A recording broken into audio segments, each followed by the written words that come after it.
there, and welcome to another episode of We Have Spoken, the official podcast of Star Wars, a custom 112 Galaxy Facebook group. My name is Corey Fry, and today we're talking Mandalorian Season 2, Episode 2. We'll break down the episode from start to finish and talk about our likes, dislikes, and discuss potential custom figures and diorama ideas from Chapter 10.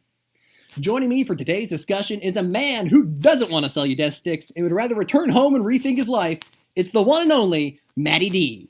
Hello there. Also joining us today, all the way from deep in the Outer Rim territories of Utah, the man who feels like he can take on the whole empire himself, Ryan Crary. How's it going, everybody? And last but not least, making his first appearance on the podcast, it's a man with more customizing knowledge than can be found in Joe Costa News' Jedi Archive, L.E. Spry. Happy birthday, L.E. Thanks so much. Greetings and salutations, everyone. Alrighty, so let's talk Mandalorian Episode 2, Season 2. We return to Tatooine. I think everybody here is really excited that we didn't jump ahead in time too much, and we stuck around on Tatooine for a little bit more. What did you guys feel? This was one of those episodes that actually connected to the previous episode. Not that they always don't, but sometimes they're kind of episodic, whereas this one picked up right from the last one. And I was pleasantly underwhelmed with the episode. I always like how we have an action sequence to start, which sort of gets you involved right away. And in my view, I thought that what we saw in this episode were a lot of setups for future episodes, and I'm not sure exactly where a lot of them go or how they play out. But I was pleasantly surprised by what I saw, the slow, measured pace, and of course, tons and tons and tons of child. So that made me extra happy. So I liked it. I was on board with it. Well, I have mixed feelings about it because I was underwhelmed, like Matty said, but at the same time, there was a lot of small details that I really liked. And obviously, having Lil Yeet be in it so much, that brings everybody some joy. It was a good episode for what it was.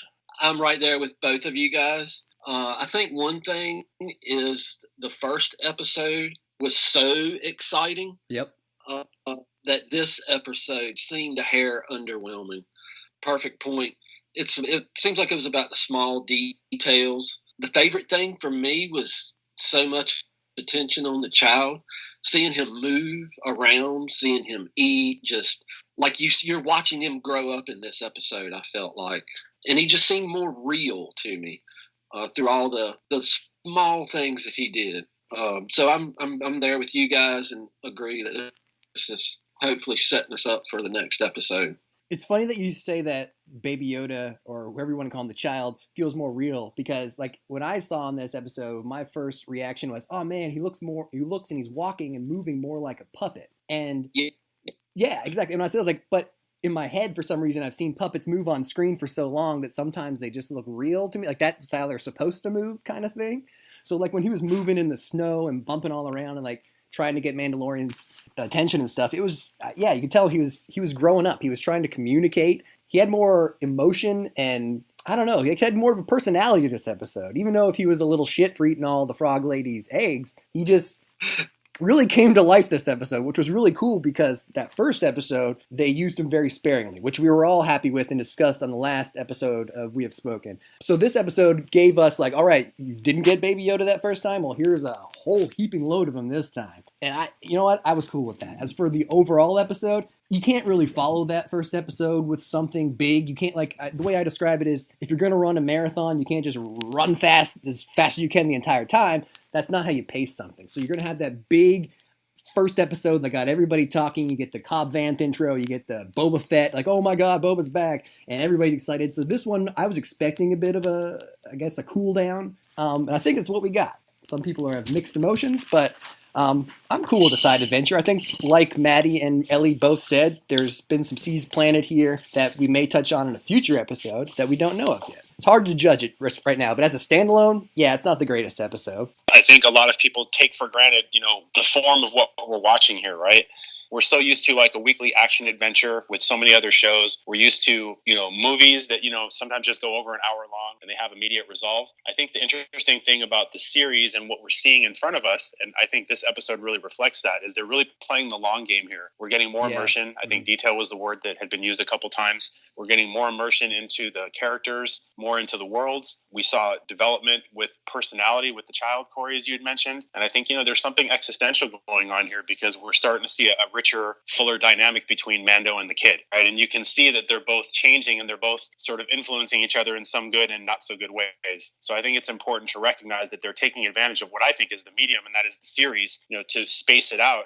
And Corey, Ellie, you're both exactly right. You can't top that first episode with all the things that we got in there and then ending it with the cliffhanger with Boba Fett.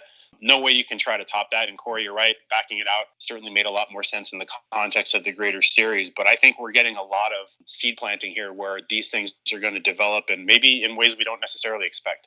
Did you guys feel like we would ever see the cantina again in this season? I can't honestly say I pictured it. But I can honestly say I'm happy that they did return there and we've seen it on more than one occasion. And I'm one of those people that I don't like to know too much about something going into it because I don't want to lose any of the novelty. So I didn't do tons of research and wasn't sure what really to expect for the most part. But I'm so glad that they've been paying homage to the original trilogy, and I think that's why the show succeeds so much. Something old with something new. I knew we'd see cantinas, obviously. That's kind of a staple of Star Wars.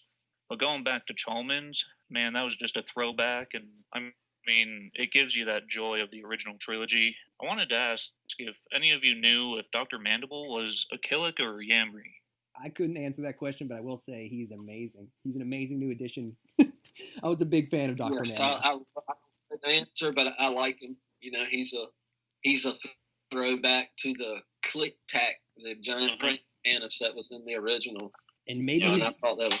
Yeah, his species might be somewhat related to that species, or maybe he's like another subspecies of that species or something. I'm not sure, but he was definitely reminiscent of that for sure. As far as getting back to the cantina, I know there are a lot of people out there that are saying, "Oh gosh, Tatooine, we spent so much time on Tatooine. Why go back there?" To me, the answer is because the cantina is where you go to find your information out. It's happened in all the Star Wars episodes. You show up to a place where you have a variety of people that can give you a variety of information. To me, that was perfect. They made our buddy Jay Haywood's dream come true, and we saw the front of the cantina with the sign in great light. Finally. And I'm a huge Tatooine fan. It's my favorite planet. I love the ruggedness of it, and so it is great with me. Yeah, I get the complaint about returning to Tatooine and so many desert planets and that stuff to an extent, but Tatooine is different. If you look at it's the birthplace of Star Wars, really. I mean, I know New Hope starts in space, but the very first thing we see ground-wise or on the Earth or whatever you want to talk about, I guess it's not the Earth, but the very first planet we see, the terrain we see is Tatooine. That's the very first introduction to what non-space Star Wars is. And on that planet, there's numerous threats and so much lore that can be expanded upon and that they even touched on in the new canon. So why would you just ignore all that? On top of that, you've got all the assets already from a production standpoint made and completed. So of course you're going to try to reuse those to save some money. So, I mean, to anybody who's not happy to return to Tatooine, I'm kind of sick of hearing about that, to be honest. Just get over it. We're going to be back there. I guarantee you, season 3, we're going back to Tatooine too. And it wouldn't even shock me if we returned this season to Tatooine, just for all those reasons. So let's just put that no Tatooine chatter to bed. Sick of hearing about it. But I will say in the cantina, a cool thing I saw there was a nice little cameo from R5-D4, the man who has picked himself up from the bootstraps and made himself an outstanding member of Tatooine society. So good for him, R5-D4. Look at him now. Yeah, look at him now. Good guy, R5. Speaking about Tatooine and droids, we saw a very special one in this episode. It was a Treadwell droid. And what was he doing? He was cooking some great dragon meat. If you guys have seen, I know, Matty, you've been to Galaxy's Edge, so you've seen, I think it's Ronto Roasters. Is that the name of the place there? Yeah, the Ronto Roaster Pit. It's hilarious. So they had that droid, he's turning the Spitfire, and he's cooking it on a big jet engine. I always thought that was really, really cool. And it wouldn't shock me if they pulled the inspiration from that to what they did here in this episode to cook that big old chunk of crate dragon meat. Were you guys happy to see the Treadwell droid? Absolutely. I think it's it's for later part of the discussion as well. But that's easily something that could be considered for a custom build. I know there are people that have made 3D kits and stuff, but I've also seen scratch builds of that. But I think it was great seeing the Treadwell droid. It's one of my favorites. Oh yeah, absolutely. I love seeing all kinds of droids. It doesn't matter what they are. I just want to see more droids. Amen. Right there with you. I loved seeing R5D4 was still around. Loved seeing the Treadwell cooking that big flat chunk of meat. Look at him. And that was my immediate thought that idea came straight from the Galaxy's Edge setup. Yeah. So I'm not the only one. And it's funny, Matty says those kits and stuff. Who can forget the kit that Hector made? Figureworks. If you don't know who Hector is, I'm sure you guys know who Hector is. It's Figureworks. He made an amazing Treadwell kit. He actually made 2 versions. One a few years back, and then one maybe 2 years ago or so. And I was very fortunate to grab it then. Let's talk about the Frog Lady. People, either you like the Frog Lady, or you don't like the Frog Lady. There's no in between on this Frog Lady. She was a weird character, a weird race that we had only seen briefly in the 2nd season, sitting in the cantina.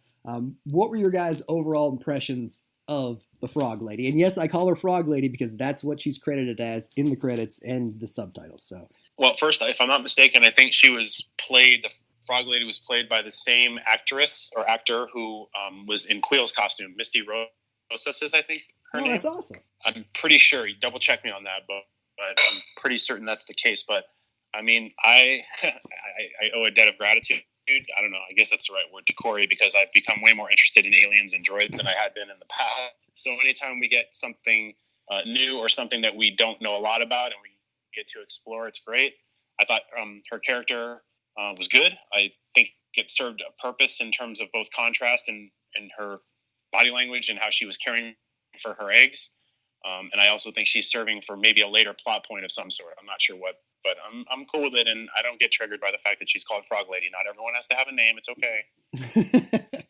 So I thought it was pretty cool seeing this new species. To me, I didn't even realize she was a frog until Corey brought it up. I thought she was like a salamander, to be honest with you. But I love seeing new aliens. Aliens are way cooler than humans. Aliens and droids, man. Give me more of them. Yeah, I can't argue with that. I love seeing new alien species. I, too, thought she was probably, on first appearance, thought she was like salamanderish.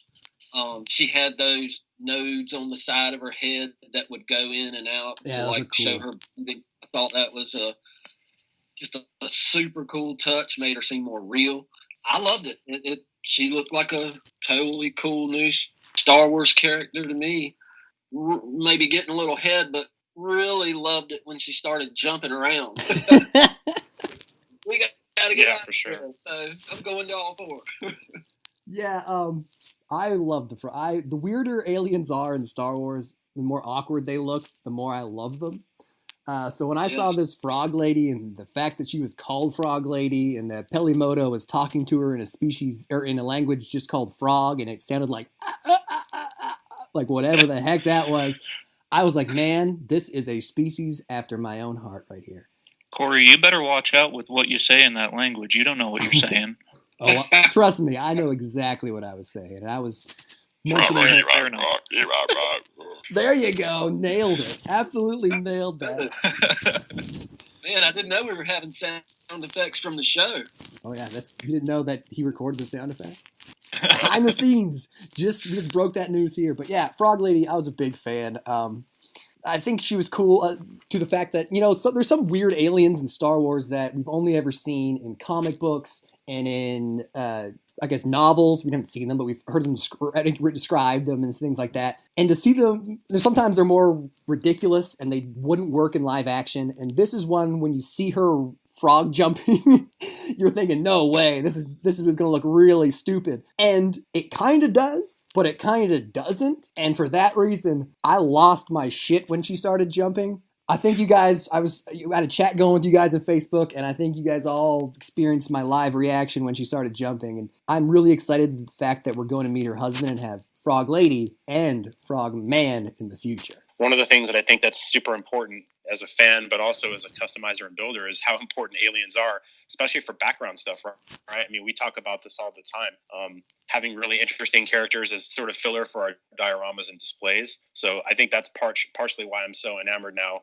thanks to your influence, of course. When I see aliens or new creatures that, we don't know a lot about, it's cool to contemplate building them and putting them into dioramas and such. Well, thank you very much. I'm glad I could corrupt you with my love of aliens and droids. Right. And anybody who wants to make the Frog Lady, here's a special shout out to Sean Fear from Watto's Scrapyard, who you guys can look him up in the group. I'm sure you know him. He's got a head in the works. I've been helping him try to scale it to a body, probably out within the next couple of days, hopefully. I didn't just ruin that for you, Sean, but get on it. If you want to make Frog Lady, he's been scaling it good. I think it's going to be a quality head sculpt, and I personally can't wait to paint one for myself. So Mando and Frog Lady, they go up into space, and they're headed to her husband on a planet called Trask, where apparently there's some hidden Mandalorian. Judging by the preview for the next, little, I guess not preview, I just call it a teaser for the next episode, it looks like that's going to be that wet planet, that water planet that we saw in the trailer, the initial trailer that I guess Sasha Banks was on. So I'm guessing we're going to see Sasha Banks next episode. Let's talk about Frog Lady's eggs and Baby Yoda. In this episode, we saw Baby Yoda eat, I don't know, was it 4 of her eggs? At least that we saw on screen. I've gone on record in saying Baby Yoda is a little shit in this episode for eating her unborn children. What were you guys' thoughts on Baby Yoda eating these eggs? Yeah, I mean, I think there was a bit of grotesque comic relief, right? Because I think it was entertaining, of course. It was also disgusting and disheartening, but still funny. I don't know what that says about me. But I think I think what was interesting was you started to see the behaviors of the child, and that's something Ellie had mentioned earlier in the conversation, where you're starting to see more of his personality, and you realize that as powerful as he is, his power is sort of it's still latent. And I think his personality isn't completely developed either. So we really see that he is like a kid or like a little puppy, prone to get into problems and prone to get into trouble. So I thought it was kind of funny to see him behaving this way. And you can also see that the acorn doesn't fall far from the tree. And I think there's something existential there, because you're starting to see, again, as I mentioned earlier, you're starting to see that maybe some of this behavior or the dereliction, comes a little bit from Mando, who, kind of cuts corners on some things from time to time. But I thought it was really entertaining, as gross as it was, but it was still funny. So I loved it. I thought it was hilarious. Really eat's got to eat, man. And jumping forward a little bit, when he went to that spider egg, he went full Jawa on it from season 1. Oh, yeah. Just rip that open and eat it. I loved it. I was expecting a face hugger to pop out of that egg myself. like Alien. That's exactly. Total Alien homage right there, the way those eggs were set up 100%. for the spiders. Yeah. But, the egg eating contest he entered himself in, it just, Matty nailed it. It was kind of gross, but it was fun and funny. And like I said earlier, it just made him seem more realistic. I totally agree. This was like the episode you see him become like a little wild puppy. It's totally what it looked like to me, or what I could relate to, being an animal lover. But he was just, a little bit wild. He was getting into everything, causing mischief. What was he going to be up to next was the question.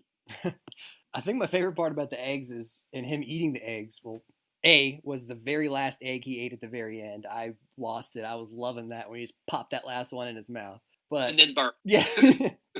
And then I just liked how she had all these eggs and he ate 3 or 4 of them, and she didn't seem to realize that she was missing 3 or 4 of them. So how valuable were they really to her if she couldn't even keep count of how many eggs she actually had? Just seemed a little stupid on her part, and I feel like let's talk about the Krykna spiders, which, if they are, that is what their species is. Very reminiscent of the spiders seen in classic Ralph McQuarrie concept art from back in the original trilogy. And then again, they were introduced in, animation in Rebels. This was another episode that followed a first episode where we had a big giant monster. This one we had another, couple giant monsters and a little tons of baby monsters, but What did you guys think's going from the crate dragon to these spiders, and what was your overall opinion on these spiders as a whole? I think it's always great to see stuff that's translated into live action if it's done properly. And I was going to point out, and I could be mistaken, but isn't there something similar in the spiders? Isn't there a similar sort of creature in the Jedi Fallen Order game too? I could be mistaken, but I feel like there's something derivative. Yeah, there's some big spiders like that in Star Wars Galaxies as well. Yeah, so I mean, I think the larger point really is that I think it's great to see more creatures, and they serve as foils and challenges for our protagonists to overcome. And I just think it's great seeing more of this stuff in the stories, and of course in live action. It just adds to the richness and really rounds out a lot of things that we've only read and seen in maybe less dimensional ways. So I thought it was really cool. I'm a big fan of what they're doing with the show. So for me personally, I'd like to start off by saying I don't think we need a big creature every episode. I mean, we had the crate dragon in episode 1. We didn't really need to follow it up with another big creature. That being said, I love all the tie-ins. I like seeing the tie-in from the original concept work from Ralph McQuarrie, from Rebels, and I think there might have been some of the Krykna in Clone Wars. Now, there are a bit of differences between the Krykna we've seen before, because those ones had like the beak mouth instead of these Minoc mouths. But no, I love seeing the tie-ins for everything. I agree. We don't need, okay, here's the big monster on this planet in each episode, echoing what everyone said. Love these tie-ins. They got me pretty good because I was totally expecting a Wampa. That would have been a little too obvious. They're in an ice cave. Wampa shows up.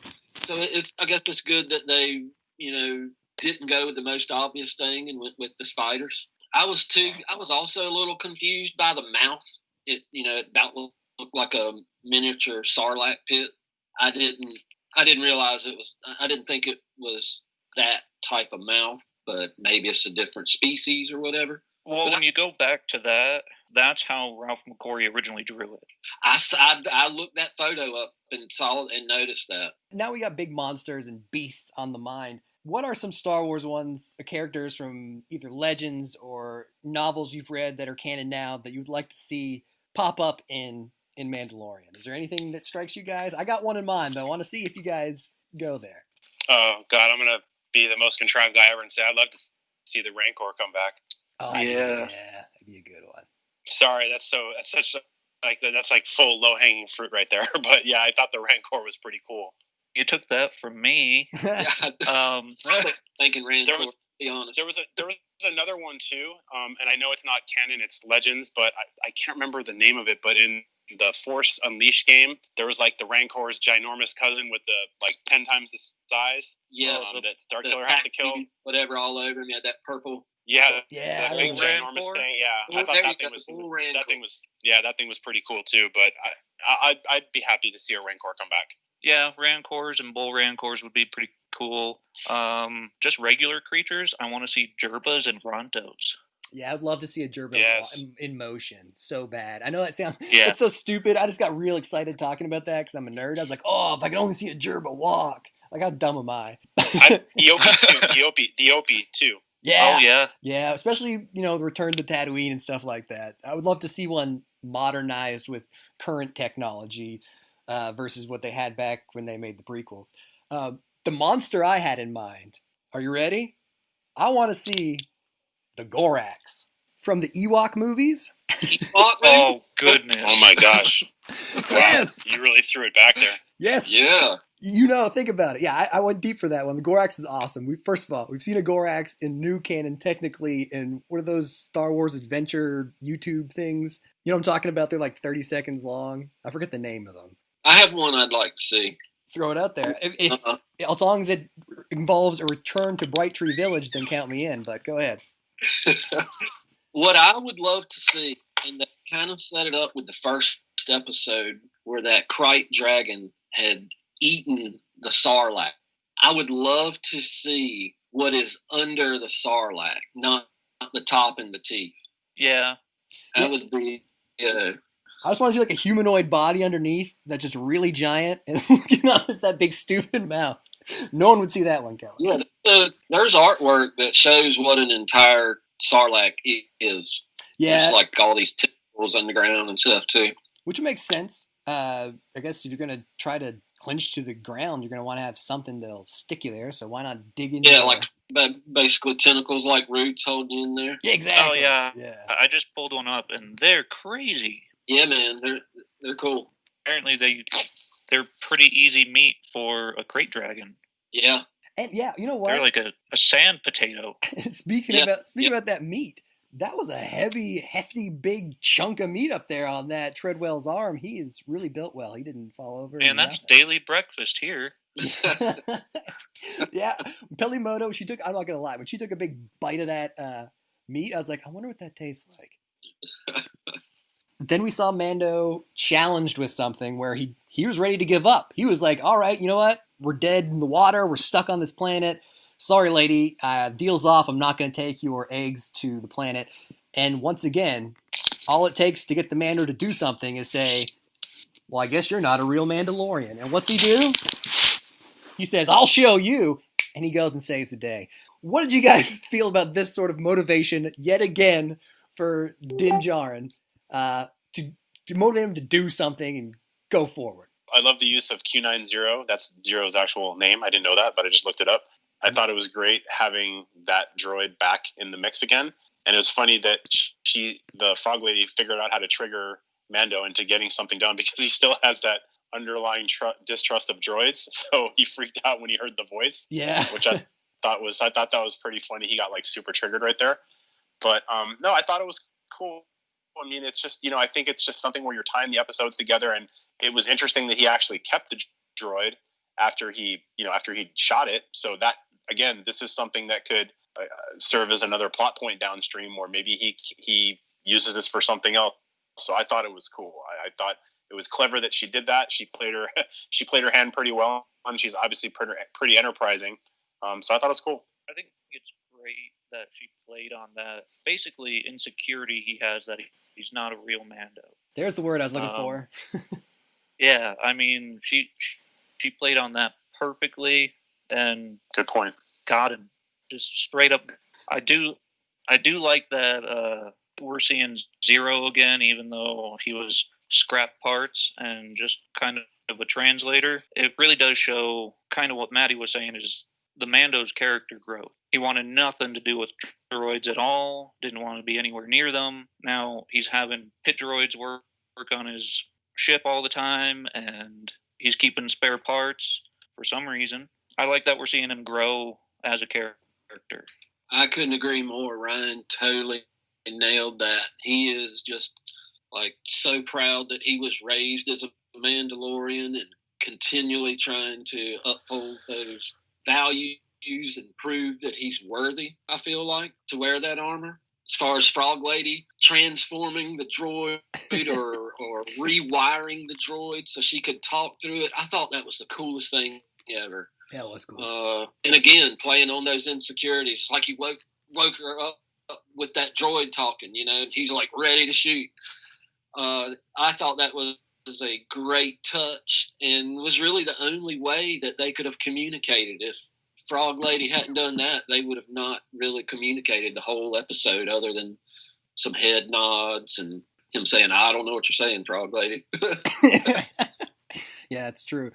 Something that would be cool to explore with Zero is, we had IG-11 as a nursing droid last season. He sacrificed himself, and RIP, he's gone, sadly. We're never going to see him again. But now that Baby Yoda continues to get in trouble, and now that Mando is starting to warm up to the idea of trusting some droids, I wonder if he would rebuild this droid to help serve and protect on his quest to protect the child. You think about it, if you go back to all the Star Wars stories, there's always a droid that seems to be a consistent character. And that's something that we somewhat had in the first season with IG-11, and now he's gone. It would be cool to, in my opinion, to reintroduce Zero into that role, because I don't think he was supposed to be remotely popular, but he kind of gathered a cult following after that first season. A lot of fans have customizers individually have especially made this character and made kits of this character. This is something that they could, if they really wanted to, mine it out and make some more money off this guy, I guess is where I'm going with that. It's a cool character, and I hate to see a cool character go to waste, and I love that they didn't let him go to waste. Very interesting point. I like that. Yeah, sorry, that just randomly dawned on me. I didn't mean to go on a rant about Zero for that long, but I was like, you know what? Why not? Like that he's sitting right there in the junk pile. Yeah, exactly. He can always, and it's not something I need like right away. Like, bring me Zero. I'm not one of those idiots. If they waited like 3 seasons and then let's say there's 3 more seasons, and they brought back Zero, I would be like, ultimate payoffs. This is the coolest thing ever.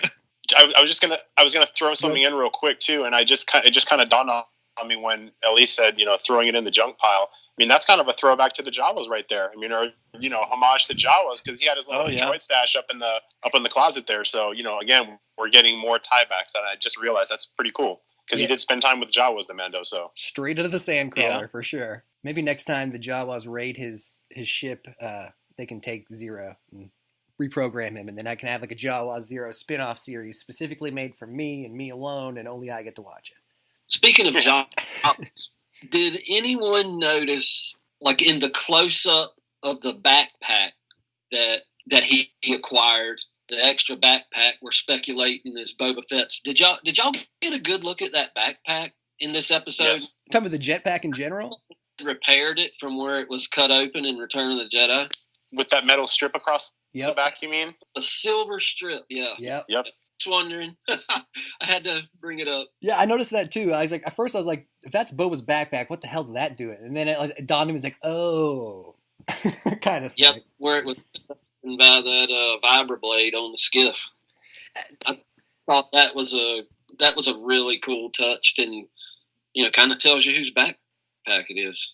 And speaking of little guys and Beskar armor, how about at the very start? We're going way back to the start of the episode when they set up that like elaborate old Western trap for Mandalorian on the speeder bike, and he quickly disposes of the 2, one Nikto guy, and I think the other one's probably like a human or something. And that little dude runs out there, and he takes Baby Mando. He's got him held up, and he has his full choice of anything he wants to take. And the dude passes on Boba Fett's helmet. What's wrong with this guy? Yeah. That was a great scene. I love that. I love everything that they're doing that makes this a Western, and they're doing a lot. It's like they watched old Westerns and like, all right, we got to get this in. They made a list, and because they would always flip people off horses in Western. That road trick, they would take wheels off wagons, and I just grew up loving Westerns and watching Westerns every Saturday. So I eat that stuff up. Well, that's something that Tatooine lends itself to Westerns, too. You've got those canyons and places you can hide out. You can have these weird thugs that are Nikto and all kinds of different aliens. It works so perfectly. It's this perfect marriage. I think Matty said it last episode and last podcast that Mandalorian is the perfect marriage of Western and Star Wars, I guess. Amen. Yeah. It is. Yeah.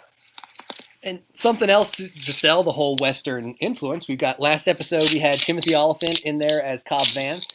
And then this episode, I can't remember his name off the top of my head, but we had Mr. Wu from Deadwood. So there's 2 Deadwood characters or cast members that appeared in subsequent episodes of Mandalorian. So that doesn't hurt to have that little bit of Western influence there as well.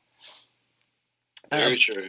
But speaking of Mr. Wu's little cameo there, later on in the episode, we're getting towards the end. We see the X-Wing pilots, Trapper Wolf, Dave Filoni, and Mr. Wu, who I believe his name is Carson in the show, so I'll refer to him as Carson now. So yeah, Trapper Wolf and Carson, they show up, they save the day, and they let the Mando walk. The reasoning being, he had disposed of some high-profile targets, so he'd done more good than bad, so he deserved it. What did you guys think of this revelation for Mando realizing, hey, I pull off, I'm a good guy, and look what I get in return, sort of thing? I think this is interesting because Ryan and I spoke about this yesterday, and we were joking that doesn't Filoni have anything better to do in space than chase the Mando around? He's like the space Uber guy trying to book overtime. Hardest working pilot. Yeah. but no, I mean, kidding aside, I feel like that could be a potential plot point as well, because, we've seen Filoni, now he's familiar with Mando and the Razor Crest. We saw him last season. Now we're seeing him again. So with other characters that are expected to be introduced downstream, like Fulcrum, a.k.a. Ahsoka, maybe there will be some tie-in to the remnants of the rebellion or the new resistance or whatever they want to call it. But I thought it was cool that they, bring in the X-Wings and wait a minute. Gotta love the current. Are you saying, sorry, I just got to jump in. Are you saying that Filoni could on screen have some sort of, like his character could on screen have some sort of connection to Ahsoka's character?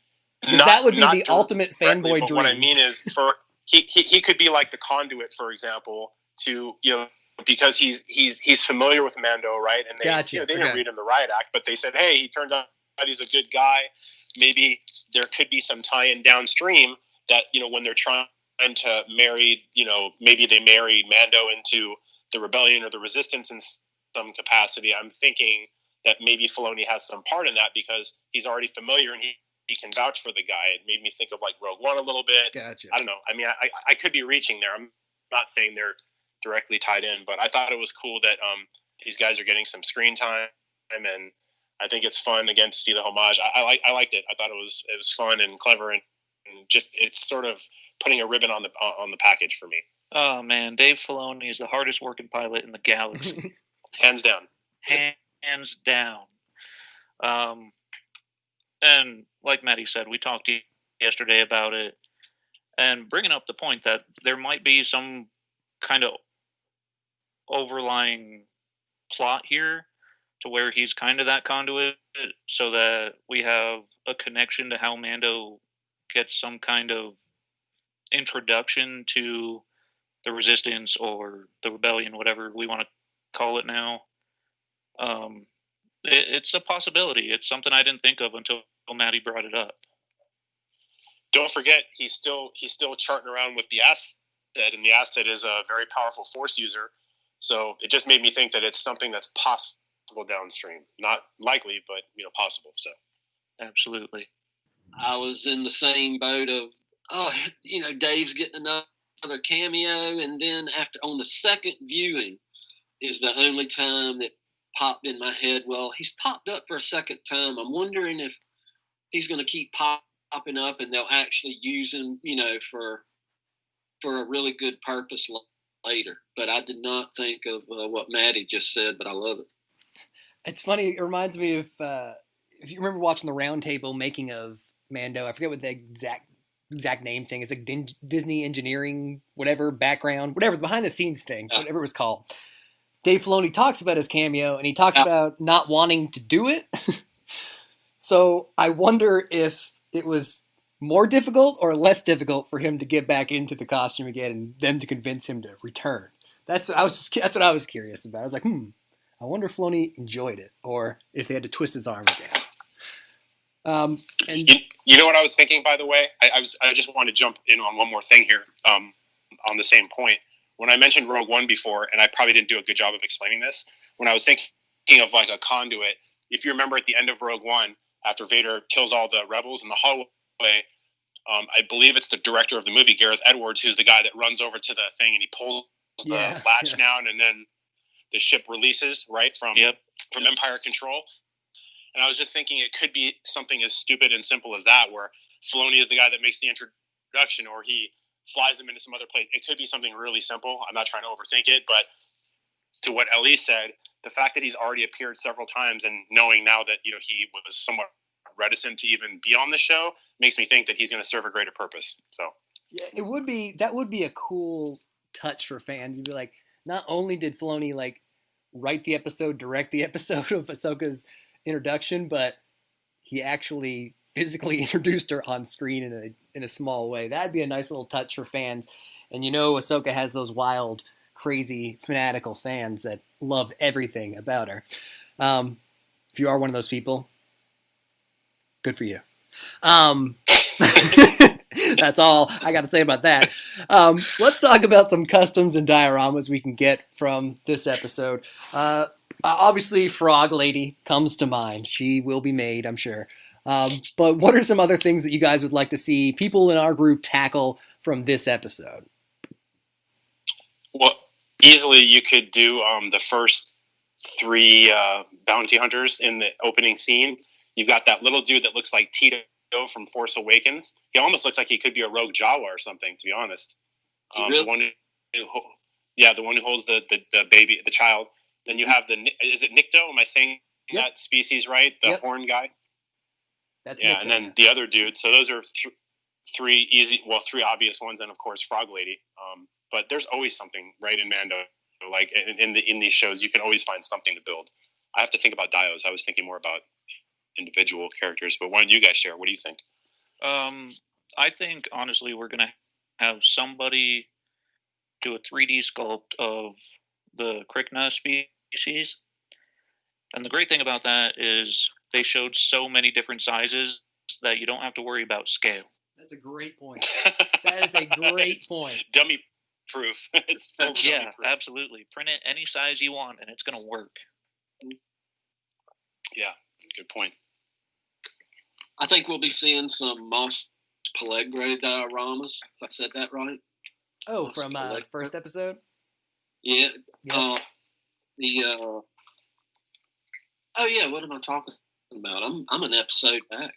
You're fine. We can talk about Mos Pelego. I would love to see some Mos Pelego dioramas. I think what's cool about that city is that while it was still a Tatooine city and still had the same architecture somewhat, it had some upgraded stuff, and the buildings were elevated off the ground because of the Krayt Dragon. So it almost felt like it was an old school Western mining town. So hell yeah, bring on Mos Pelego dioramas for sure.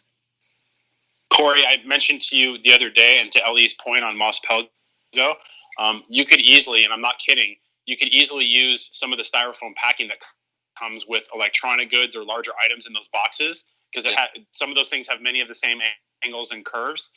So all you'd have to do is Mod Podge those things up, cut in some doors, and layer on some spackle, and you probably have something to work with fairly easily without having to work too hard. Yeah, for those shapes, those are real easy shapes to get into those packaging, styrofoam packaging, whatever they are. I always feel like you see them in like TVs and things like that, like they hold corners and things. Exactly. But yeah, I agree with Ryan. We're going to see a lot of those Ralph McQuarrie spider designs being made. I'd also like to add, if we see one more Cobb Vanth, I'm probably going to start pulling out some of my hair. Because, everyone, I love that everyone is so enthusiastic and wants to be first, to make something, which is great. I feel like, and I think we can talk about this if it's cool with you guys a little bit, because we didn't do it so much last time, but I feel like Cobb Vanth is one of those characters that I'm pretty sure Hasbro's going to make for us. Oh, I'm pretty sure. I agree. That's really the only reason I haven't touched him. I agree. Me too. I think anything that involves Boba, even if it's just his armor, would be stupid for Hasbro or any company making merchandise for Star Wars to not touch on. So I think with such a high-profile actor that people really like, and the inclusion of Boba, even if they weren't planning on it, I think now they're planning on it after the reaction of what people have seen of Cobb Vanth. I love the guy. I hope we get him. I understand everybody's really excited for him. I've seen some really good ones, and congrats to everybody who's put one together so far. You guys are doing some good work, even if there is just a sea of Cobb Vanth right now. I say bring on Cobb Vanth at all times. Something I would like to see from this episode would probably be a really good Trapper Wolf custom figure. There's a really cool head that Sean Fear made from Watto's Scrapyard of Dave Filoni that I don't know if I've ever seen anybody. Maybe I've seen one person complete him a while back. I'd love to see some more takes on him with his gray helmet and maybe even the snow pilot suit as opposed to the regular Luke suit, because that's what he was wearing. So yeah, that's my vote is Mr. Filoni. I want to see more of him. Something else I thought of, because I love Frog Lady, and I'm not afraid to admit of my love of Frog Lady. I thought about... Don't you do it. Hey, last night I went to bed and I dreamed of her in that hot spring, and let me tell you. Oh, God. Sultry dreams, let me just say. Wet in more ways than You're one. supposed to Awful. Twi'lek baths. Oh, forget Twi'lek's old news. It's all about the frog lady now. That's All right. awful. We've been rambling on. You know, that's where I'm gonna cut it. We're gonna leave it on that because there's no top on that. There's no need to follow up on that. We've been rambling on here for about almost an hour. So let's sign off. For everybody at Star Wars, a custom 112 Galaxy Facebook group, for Matty, for Ryan, for LE, for myself, may the Force be with you always.